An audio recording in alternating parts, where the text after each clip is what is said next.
तो मैं कहूँगा हमें से कलर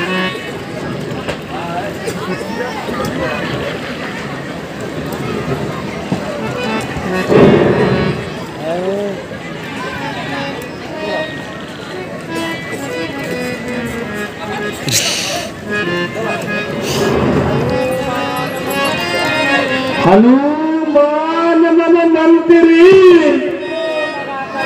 सुनो लगाकर कान, रहता है मुझको सदा बाली का ही ध्यान।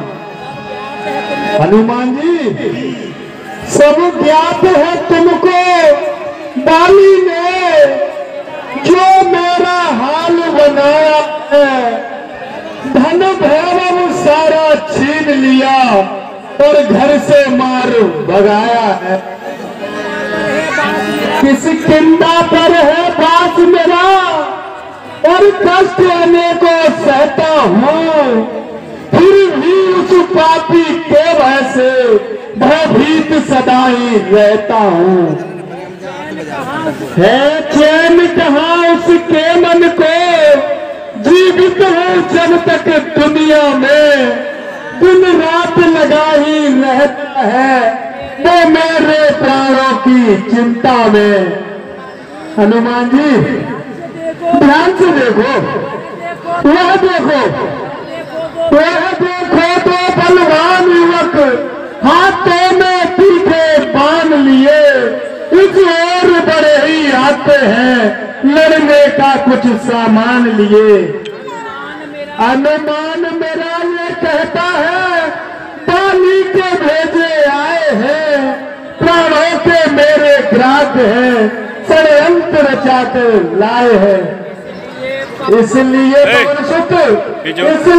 पवन सुत जल्दी ही कुछ भेष बदल कर जाओ तुम, मीठी मीठी बातें कर उनके भावों का पता लगाओ तुम।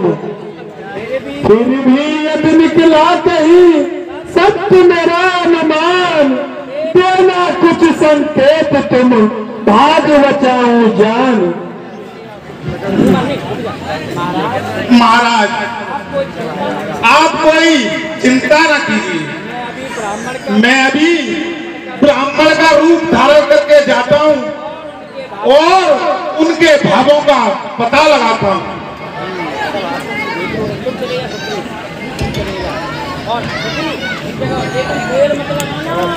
लेकिन देर मत लगाना। चिंता मत करो महाराज।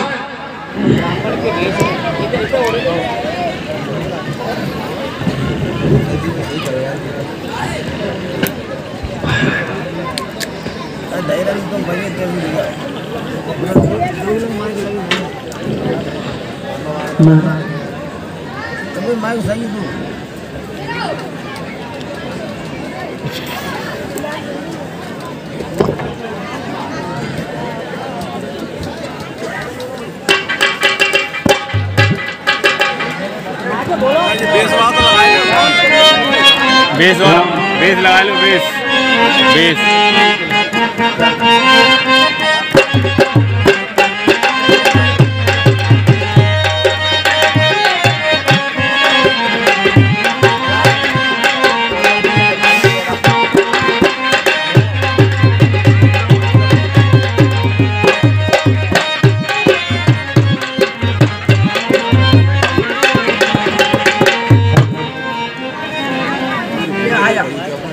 माइक तो लगा लो।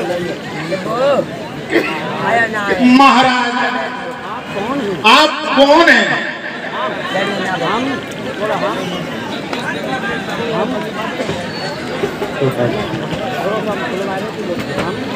हम अयोध्या नरेश दशरथ महाराज के पुत्र हैं और वनों में आए। महाराज क्या बात, क्यों छोड़ा घर बार, क्या कारण ऐसा हुआ? वन को आने से किस लिए बने हो बनवासी? क्यों पिता ने ऐसी आज्ञा दी?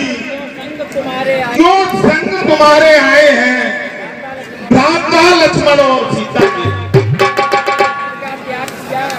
राजवस्त्र का त्याग किया और रूप बनाया संतों का, किस लिए वनों में वास किया आनंद विसारा महलों का। जो भी कष्ट उठाए हैं सब कहकर नाथ बता दो तुम, करो करके महाराज मेरी यह शंका प्रथम मिटा दो।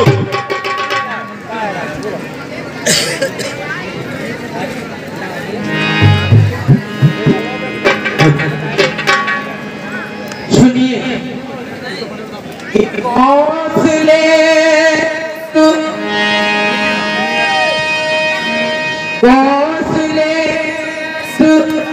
दशरथ जाए, ये तुम बचन माने बन आए।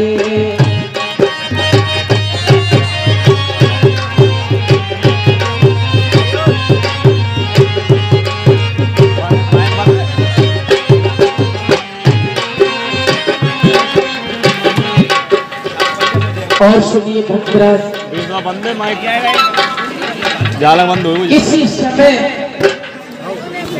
अरे बेच चालू, हमारी माँ गई, बेच चालू कर लो। अरे चटकन के चालू कर ले। पिताजी से 2 वरदान पाए थे। एक में छोटे भाई भारत के लिए राज तिलक, और दूसरे में मेरे लिए 14 वर्ष का वनवास मांग लिया। पिताजी को अपना कर्ज निभाना पड़ा और हमें महल छोड़कर वनों में आना पड़ा। बस और भक्तराज, 13 वर्ष तो हमने आनंद पूर्वक से बिताए, लेकिन फिर हमारे भाग्य ने पलटा खाया। एक दिन लंका का राजा रावण हमारी धर्म पत्नी सीता जी को हर कर ले गया और हमें दे गया। हम उन्हीं को ढूंढते यहाँ तक आप पहुंचे। कहिए आप कौन है? बाहर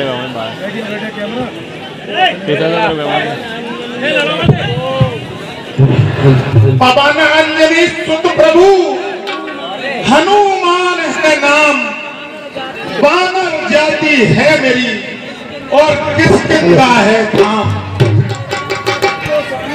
इस निर्जन पर्वत को स्वामी सब ऋषि मुख गिर कहते हैं। सुग्रीव हमारे राजा हैं जो इसी शिखर पर रहते हैं। मूढ़ कुटिल माया के बस आदीन निठुर अज्ञान प्रभु है आप दया सागर पावन स्वाधीन सगुण भगवान प्रभु।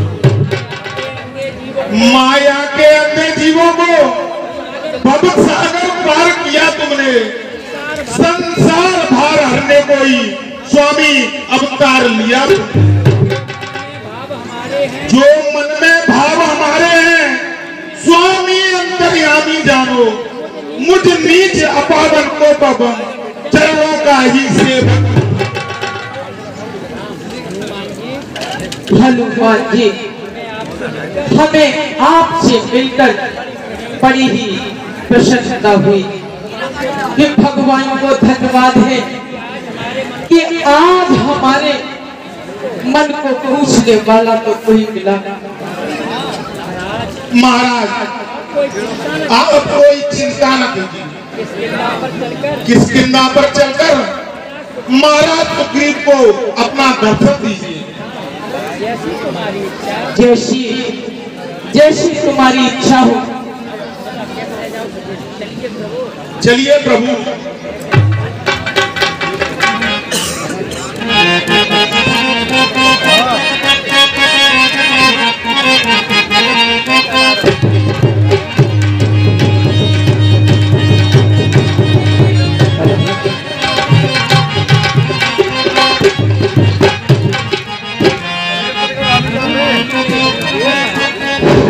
हनुमान जी ने बड़ी देर लगा दी,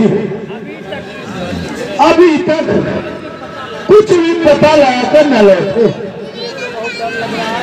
मुझे तो बहुत डर लग रहा है, कहीं बाली के भेजे तो नहीं है, तो आप पता नहीं क्या होगा। हे भगवान, मेरे प्राणों की रक्षा करना। 33 17 41 33 17 41 लगता है हनुमान जी आ रहे हैं।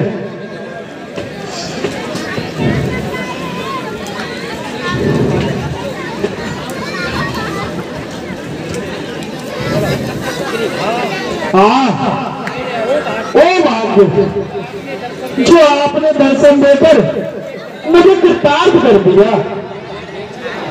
देखिए महाराज, यही हमारे स्वामी सुग्रीव जी हैं, जो अपने दुष्ट भाई बाली के हाथों बड़ा कष्ट पा रहे हैं और नगर को छोड़कर इस पर्वत पर समय काट रहे हैं। हे सुग्रीव जी, मुझे आपके साथ बड़ी सच्ची शांत होती है।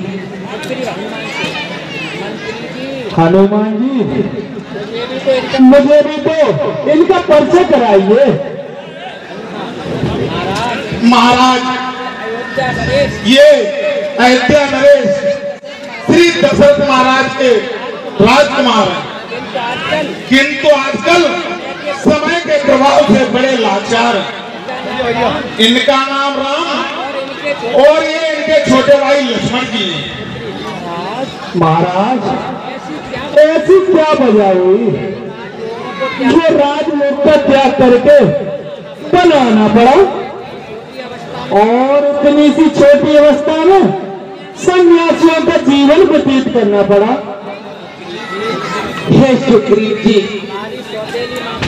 हमारी सौतेली माता कैकेयी ने किसी समय पिताजी से 2 वरदान पाए थे। एक दिन अच्छा अवसर पाकर उन्होंने हमारे छोटे भाई के लिए राजतिलक और मेरे लिए 14 वर्ष का वनवास मांग लिया। पिताजी को अपना प्रण निभाना पड़ा और मुझे घर छोड़कर वनों में आना पड़ा। हमारी धर्म पत्नी सीता जी और अनुज लक्ष्मण जी भी हमारे साथ चले आए। हमने 13 वर्ष तो बड़े ही आनंद से बिताए। कुछ समय से हमने पंचवटी पर डेरे लगाए और उसी समय से हमारे भाग्य ने पलटा खाया। एक दिन लंका का राजा रावण हमारी धर्मपत्नी सीता जी को हर करने गया और मुझे महान संकट दे गया। हाँ महाराज, मैं एक दिन इसी पर्वत पर बैठा हुआ अपने प्रवाद पर आंसू बहा रहा था। उसी पश्चात एक विमान आकाश में जा रहा था और जानकी जी उसको बड़ा ही विलाप कर रही थी और अपने कुछ आभूषण नोच नोच कर फेंक रही थी। उनमें से कुछ मैंने इकट्ठे करके रखे हैं, बड़ी ही सावधानी से अपने पास रखे हैं। तो सुग्रीव जी, वे वस्त्र और आभूषण हमें दिखलाए। हाँ महाराज, अभी ला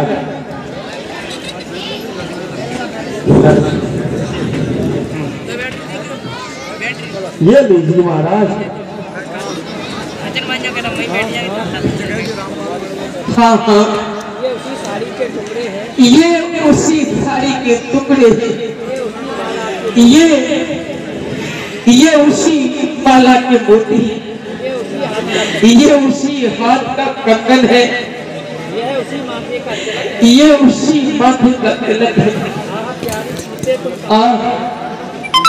प्यारी सीते, तुम कहाँ हो? है निशानी आज तुझी के सामने फाड़ कर पर्दा निकल आओ पति के सामने।